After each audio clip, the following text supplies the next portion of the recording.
एहतशाम के साथ नौरीन नियाज़ी साहिबा बैठी हुई थी। उन्होंने कुछ गुफ्तगू की जो कि फ़ौज, जंग और जो मार्का हक था उसके बारे में थी। और फिर उसके बाद इमरान खान की बहन ने यह भी कहा कि आप इसको चलाइएगा नहीं। मौलाना फजलुर रहमान साहब के खिलाफ क्यों नहीं कोई कार्रवाई हो रही? पीटीआई वाला तो कोई कहीं पे कोई फुलझड़ी भी चला दे तो उसके ऊपर टैंक चलाने का पर्चा हो जाता है, एफआईआर हो जाती है। बिल आखिर अब जो सेकंड दूसरी वकला तहरीक का ऐलान किया गया है उसको लेके तो जो इक़्तिदार के ऐवान हैं वो शदीद परेशान है। अली अहमद कुर्द साहब से सहाफ़ी ने सवाल पूछा कि वो तो जी मारेंगे बहुत, तो क्या आप कुट खा लेंगे, मार सह लेंगे? तो उन्होंने कहा जी वकला को कोई हाथ नहीं लगा सकता। नाज़रीन, मैं हूं जाहिद अब्बास नकवी, आप देख रहे हैं हमारा सोशल मीडिया चैनल। आपसे रिक्वेस्ट है कि मैं सब्सक्राइब करें और अपने कमेंट से ज़रूर आगाह करें। एहतशाम मुल्ला बहलीम ये हमारे दोस्त हैं और इमरान खान की बहन नौरीन खान का इन्होंने पॉडकास्ट किया था आज से अप्रोक्सीमेटली कोई 3 महीने पहले। अब वो 3 महीने पहले नाज़रीन, जब भी हम किसी भी मेहमान के साथ गुफ्तगू करने के लिए जाते हैं तो कुछ गुफ्तगू ऐसी होती है जो कि मेहमान हमें कह देता है कि यार काइंडली ये मत चलाना। और ये हमारा अल्हम्दुलिल्लाह 15 साल जो एक्सपीरियंस है इसमें कई ऐसी बातें हुई हैं इमरान खान के हवाले से, हमारी फ़ौज के हवाले से, सियासतदानों के हवाले से, जो मैंने कभी भी कैमरा पे किसी के सामने नहीं शेयर की। अब हुआ यहाँ पे भी ऐसा ही कुछ है। एहतशाम के साथ नौरीन नियाज़ी साहिबा बैठी हुई थी। उन्होंने कुछ गुफ्तगू की जो कि फ़ौज, जंग और जो मार्का हक था उसके बारे में थी। और फिर उसके बाद इमरान खान की बहन ने यह भी कहा कि आप इसको चलाइएगा नहीं। और नादरीन, पब्लिक टीवी ने बड़ा अच्छा काम किया, उन्होंने इसको ऑन ईयर भी नहीं किया। फिर क्या मजबूरी रही होगी कि एहतशामुल्लाह बहलीम ने वो खुद ही वीडियो अपने जो है वो सोशल मीडिया पे जाके तो पोस्ट कर दी। नादरीन, ये सिर्फ और सिर्फ व्यूज़ लेने और अपने आप को प्रोमिनेंट साबित करने के लिए होता है कि यार देखें मेरे पास ये खबर थी। और ज़रफ़ यही है, आपकी जो शख्सियत है वो इसी चीज़ का तकाजा करती है आपसे कि आपके साथ जिस मेहमान ने जिस पैराए में जो बात की है आप उसको एज सच वैसे ही प्रेजेंट करें, ये सहाफ़त होती है। और एहतशाम ने वल्लाह आलम उसने या किसी और बंदे ने उसको अपलोड कर दिया, अब वो एक बड़ा एक इशू क्रिएट हो गया है। इमरान खान की बहनें फ़ौज के ख़िलाफ़ हैं, इमरान खान फ़ौज के ख़िलाफ़ है। भाई आप फ़ौज के मामे लगते हैं, ये पूरी 25 करोड़ अवाम फ़ौज के साथ खड़ी है। एक तो बारहा आप ये अंदाज़ा लगाएं कि सबसे ज़्यादा फ़ौज के ख़िलाफ़ जो बयानात दिए मोहतरमा मरीम नवाज़ साहिबा, मियाँ नवाज़ शरीफ साहब, शहबाज शरीफ, हमज़ा शहबाज, नून लीग के आप एक एक बंदे का उठा के क्लिप देख लें। मैं आपको दोबारा फिर ये कहता हूँ, खुदारा फ़ौज को मुतनाज़ा ना करें। फ़ौज हमेशा पाकिस्तान की बका के लिए लड़ी है।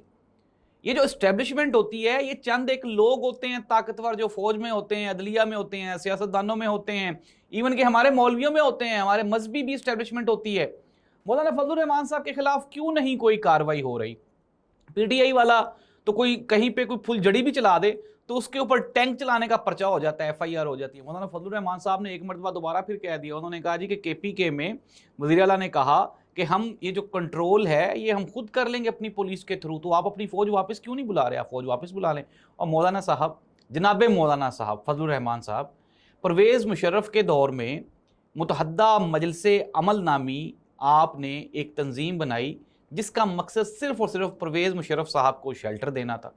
जब 26वीं आईनी तरमीम हुई तो इसी इस्टेब्लिशमेंट के पीछे आपके लोग खड़े थे, आप खड़े हुए थे।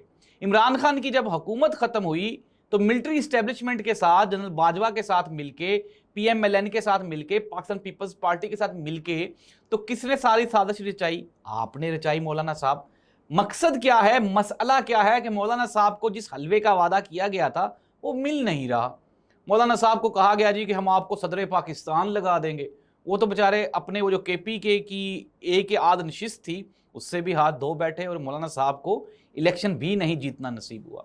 नाज़रीन, कंक्लूड कर लेते हैं। कंक्लूजन ये है कि मौलाना साहब जिसके कंधों पर रख के बंदूक हमेशा से चलाते आए हैं, आज भी उन्हीं के कंधों पर रख के चला रहे हैं। वरना अब तक तो कितनी देर पहले कई 9 मई के जो पर्चे हैं मौलाना फजलुर रहमान साहब के खिलाफ हो चुके होते, लेकिन नहीं हुए।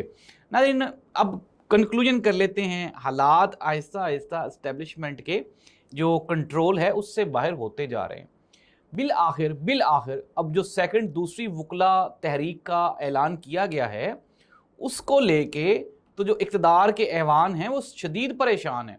आपको याद होगा इफ्तिखार मोहम्मद चौधरी साहब की तहरीक, जब परवेज़ मुशर्रफ साहब सदर पाकिस्तान भी थे और साथ ही साथ वो फील्ड मार्शल भी थे, चीफ ऑफ आर्मी स्टाफ थे ना। फील्ड मार्शल तो मुंह से निकल गया, फील्ड मार्शल तो आज एक ही है ना।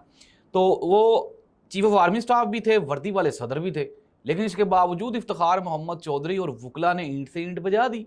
हुकूमत ख़त्म करनी पड़ी, इस्तीफ़ा देना पड़ा और बिल आखिर परवेज़ मुशर्रफ साहब को मुल्क छोड़ के बाहर जाना पड़ा।